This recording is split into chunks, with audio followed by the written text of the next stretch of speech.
vou lhe contar um trem que, se não fosse eu mesmo ter presenciado, juro que não acreditaria.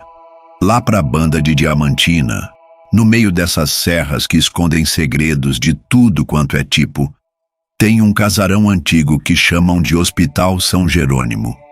O povo fala dele como se fosse assombração viva, mas por muito tempo achei que era só lenda de comadre que gosta de botar medo em criança.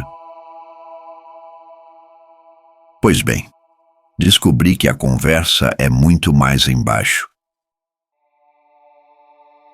Quando eu era mais novo, gostava de fuçar a história de Diamantina. Sempre admirei aquela arquitetura colonial, o piso de pedra, as lendas de Chica da Silva e tantas outras figurinhas que moldaram o lugar. Minha curiosidade me levou a estudar e acabei virando pesquisador. Cismava com cada registro velho que encontrava. Numa dessas, me deparei com o tal Hospital São Jerônimo. O documento que achei meio rasgado num canto da biblioteca municipal falava de um hospital de campanha, surgido em meados do surto de tuberculose no século XIX. Mas o texto era curto, não trazia data de fechamento nem nada. Parecia que o lugar simplesmente tinha sumido do mapa. Conversei com um pessoal antigo da região e cada um contava uma história pior que a outra. Diziam que, no auge das crises de doença, chegava tanto doente ali que os corredores pareciam formigueiro humano. Os médicos, sem recurso, tentavam de tudo. Alguns, porém, abusaram do poder que tinham. Exames sem anestesia, remédio tóxico, experimento que nem bicho merecia. E no meio disso tudo, gente que morreu sem nome, sem registro, sem nada. Só que as histórias do povo falam mais. Contam que não era só a doença que matava, mas também algumas práticas macabras que aconteceriam nas catacumbas lá embaixo. Sabe aquelas salas subterrâneas que casarões antigos costumam ter? Pois então, parece que a coisa toda descia a ladeira do moral e virava tormento para o corpo e para a alma. Por anos fiquei remoendo essas conversas, até que, numa viagem a trabalho, resolvi aproveitar e ver com meus próprios olhos. Cheguei em Diamantina numa tarde meio cinzenta, aquele vento que sopra sussurrado nos becos, espalhando a poeira das ladeiras. Perguntei para um amigo de Vicente se ele sabia a localização exata do Hospital São Jerônimo. Ele fez cara feia, coçou a barba e falou: "Olha, meu compadre, o pessoal nem gosta de tocar nesse assunto, não. Dizem que é melhor deixar essa história quieta, que é para não acordar quem está dormindo. Mas teimosa que sou, pedi que ele me levasse. Ele topou, desconfiado. A ruína ficava fora da rota turística, perto de um caminho que antigamente levava ao garimpo. O mato alto escondeu quase toda a construção, mas a gente percebeu logo a fachada de pedra, parte desabada pelo tempo. O portão, outrora imponente, estava retorcido. Quando empurramos aquilo, o rangido ecoou feito lamento naquelas paredes. Meu coração estava na boca. Confesso que sou curioso, mas não sou destemido a ponto de encarar a assombração rindo à toa.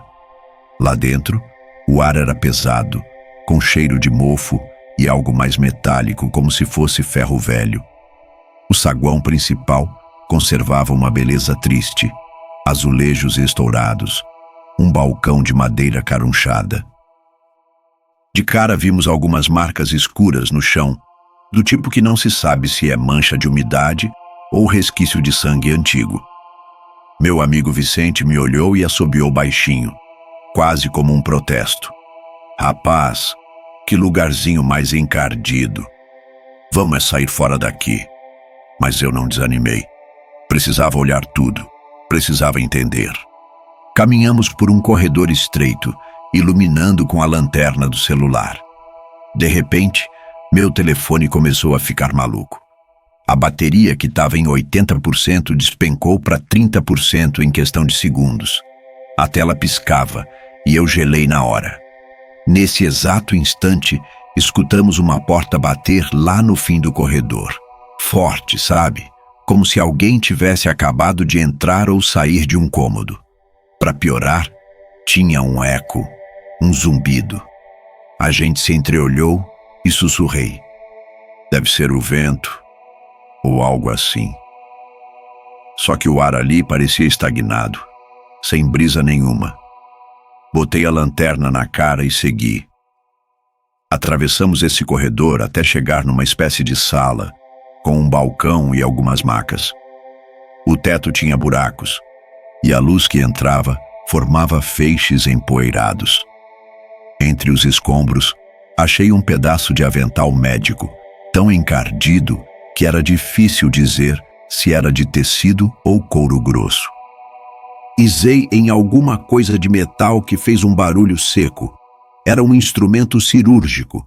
Parecia uma pinça gigante, toda enferrujada. Aquilo me deu um nó na garganta. Gente, essa pinça não é tão antiga assim, não, comentei. Vicente pegou o objeto, virou de um lado para o outro e eu vi uma mancha avermelhada perto do cabo. Sem graça, ele jogou fora na mesma hora, como quem se arrepende de ter encostado. Se naquele momento eu quisesse bancar o corajoso, me desesperei por dentro. Uma sensação de algo errado passou a pesar no ar. A gente ouviu de novo, nítido, um gemido longo. Poderia ser vento, poderia ser bicho, mas eu juro, parecia gente sofrendo. Minha espinha arrepiei igual quando o frio desce feito lâmina. Porém, ao mesmo tempo, a curiosidade me empurrava adiante. Precisava encontrar provas dos supostos experimentos, qualquer documento que confirmasse que esse causo era verdadeiro. Então seguimos, abrindo portas quando dava. Algumas estavam lacradas, outras pareciam arrombadas. Foi quando topamos com uma escada de pedra, estreita, descendo para algum porão. O ar ali ficava ainda mais pesado, úmido de dar agonia. As paredes tinham manchas escuras e fungos. Vicente hesitou. Amigo, você tá louco? Você tem certeza disso? Você vai descer aí, tá me lembrando os tais rituais que o povo comenta, de que amarravam os doentes nessas salas. Eu tremi que nem vara verde, mas respondi. Vamos ver, é só uma olhada rápida. Mal descemos uns 10 degraus. Sentimos uma lufada de ar gélido subir na nossa cara. Lá embaixo, o breu era total. Ainda assim percebi vultos, como se caixas e mesas estivessem empilhadas. Quando a luz da lanterna pegou o canto da parede, avistamos uma maca com amarras de couro. Parecia cena de filme de terror. Lençol corroído, fivelas pendendo e umas manchas que eu prefiro não comentar. O cheiro era rançoso, como a mistura de lixo molhado e algo que não se renova há décadas. Chegando perto, reparei que do lado da maca havia um livro de registros aberto. As páginas, cheias de anotações à mão, mostravam nomes e datas. Alguns nomes riscados, outros com observações do tipo falecido ao amanhecer, causa não identificada e tratamento experimental sem sucesso. A caligrafia variava, o que indicava que mais de uma pessoa mexeu naquele registro. Arrepiei de novo, porque as datas iam até mais tarde do que eu imaginava. Tinha ano de 1930, 1940. Mas o hospital não era do século XIX. Por que haveria tanto registro avançado no tempo? Será que alguém continuou usando o local em segredo? Foi então que ouvimos um barulho mais forte, como se algo fosse arrastado. Perto da parede, uma porta metálica se abriu e a gente se encolheu, apagando a lanterna. Ficamos em silêncio, abraçando a escuridão. Um facho de luz laranja, parecendo lamparina, dançava pela fresta da porta. Escutei uns passos lentos e um sopro de voz. Não entendi palavra nenhuma, mas soava como uma reza ou um lamento. Sabe quando dá aquela sensação de que você não está sonhando, mas também não está na realidade? Era o que eu sentia. Me forcei a espiar por uma frestinha. Lá estava uma figura encapuzada, segurando algo que iluminava o rosto, embora eu só visse o contorno. Andava curvado. Parou ao lado da maca com as amarras, e então murmurou como se conversasse com o vazio. Vicente, do meu lado, tremia tanto que parecia que o coração dele ia pular do peito. A gente não se moveu 1 centímetro. Senti meu corpo gelar quando a figura pousou a luz em cima do livro de registros. Ele passou a mão sobre as páginas, como se estivesse lendo, e soltou um suspiro longo, doído, um som que fazia meu sangue dar voltas. Queria sair dali, mas me sentia pregado no chão.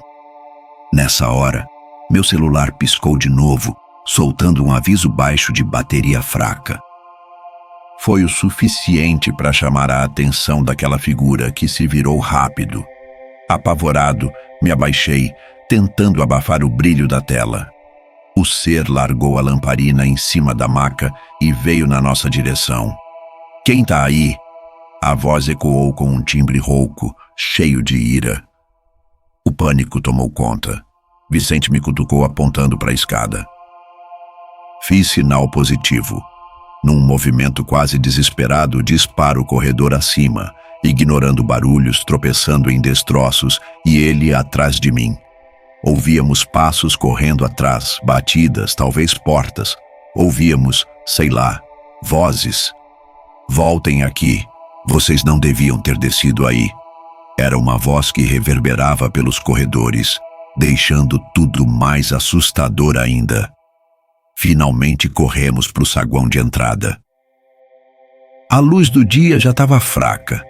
Nem notei que o tempo passou voando. Saltamos o portão retorcido e caímos na rua de pedra. Só paramos de correr quando chegamos lá embaixo, num beco que dava para a praça principal. Parecíamos 2 malucos com o peito arfando. Fomos para um café perto dali, cada um tomando um copo d'água como se fosse o último da vida. Explicamos para o dono do café, bem por alto, o que tinha acontecido. E o homem fez o sinal da cruz. Gente, são tolos, é? Tem boato na cidade de que esse hospital nunca foi abandonado de todo. Dizem que uns doutores meio doidos mantiveram aquilo em funcionamento clandestino para testarem uns procedimentos proibidos, inclusive depois da abolição. E agora, de vez em quando, aparece um sujeito ou outro que faz pesquisa, mas acaba sumindo. Melhor vocês não voltarem lá, não. Vicente me olhou de canto e só confirmou com a cabeça. Mas, sabe, minha curiosidade não foi embora. Eu sonhei com a cena, noite após noite, via aquele encapuzado relendo o livro, mexendo nos instrumentos. Acordava suando frio, sentindo ainda o cheiro de mofo e ferro. E se parte dessa gente poderosa estivesse envolvida em experiências macabras? E se até hoje usam o lugar para algum tipo de ritual ou tráfico de órgãos? A mente vira um turbilhão de teorias. Por isso, mesmo amedrontado, decidi fazer uma pequena investigação. Procurei cartórios, arquivos municipais. O que encontrei me abalou. O Hospital São Jerônimo não constava em quase nenhum documento oficial. Era como se tivesse sido apagado da história. Em registros de 1902, entretanto, vi menção a um hospital de doenças infecto-contagiosas, gerido por uma sociedade anônima. No rodapé, anotações misteriosas. Fechado? Motivo ignorado. Rumores de irregularidades e desaparecimentos. Então, no começo dos anos 1930, circulou a notícia de que o prédio entrou em leilão. mas ninguém comprou. Logo em seguida, sumiram até os papéis do processo. Por que tanto desaparecimento de documento, minha gente? Me perguntava. Conversando com mais moradores, descobri uma história que se repetia em sussurros. Quem entra lá, volta mudado. Contavam de um rapaz que foi fotografar o interior para o trabalho de faculdade e sumiu por 2 dias. Reapareceu vagando pela estrada que liga Diamantina a Curralinho, descalço e sem lembrar de nada. Falava de gritos, corpos, médicos fantasmagóricos que cercavam ele, mas ninguém acreditou de todo. Mandaram o coitado para um sanatório. A verdade é que esse casarão parece ter vida própria, criando e engolindo lendas. E não é só a escuridão do passado. Parece algo contínuo, como se houvesse uma ferida aberta, prestes a infeccionar a qualquer momento. Eu mesmo, sempre que passava em frente àquela rua, sentia um calafrio na nuca. O vento por ali tinha outro gosto, outro cheiro. E quando o sol se punha, a sombra do hospital parecia ficar maior que o edifício em si. Um dia recebi uma ligação anônima. A voz pedia para me encontrar na pracinha da catedral. Fui, ressabiado. Era um senhor, chapéu de feltro, olhar severo. Contou sem rodeios que tinha sido vigia do hospital por um tempo quando era muito novo, antes de fecharem tudo oficialmente. Viu coisas inomináveis. Falou que tinha gente importante, inclusive políticos da capital, que aparecia por lá, patrocinando experimentos em gente pobre. E quando a poeira baixou, resolveram fingir que o lugar nunca existiu, pagando quem fosse preciso para calar a boca. Por isso, moço, se você sabe o que é melhor para sua saúde, cessa essa cisma. Deixa esse troço quieto. Senão, você pode acabar igual aqueles doentes que nunca saíram de lá. Ameaça o conselho, não sei. Mas me calei um bocado depois disso. E confesso que até hoje não voltei no hospital. Não depois daquela correria e dos pesadelos que me assombram a alma. No fim, restam perguntas sem resposta. Será que ainda existem pessoas fazendo algo ali dentro, no breu do porão, atrás daquelas paredes? Será que entidades, ecos de sofrimento vagam pelos corredores, gemendo como na época do surto? Ou será pura loucura minha? E eu, de coração, não duvido que tenha visto mesmo. Que essa história sirva de aviso. Certos lugares guardam tanta dor, tanto pecado, que parecem fazer brotar o mal de dentro das pedras. E se há algo que aprendi, é que a fronteira entre a lenda e a realidade, nessas terras antigas, é fina feito papel. Então, se algum dia você for curioso como eu e decidir pôr os pés lá, lembre-se. É preciso estar preparado para encarar fantasmas, vivos ou mortos, que nunca se foram de verdade. No mais, reze para sair inteiro. E, acima de tudo, para sair com a sanidade intacta.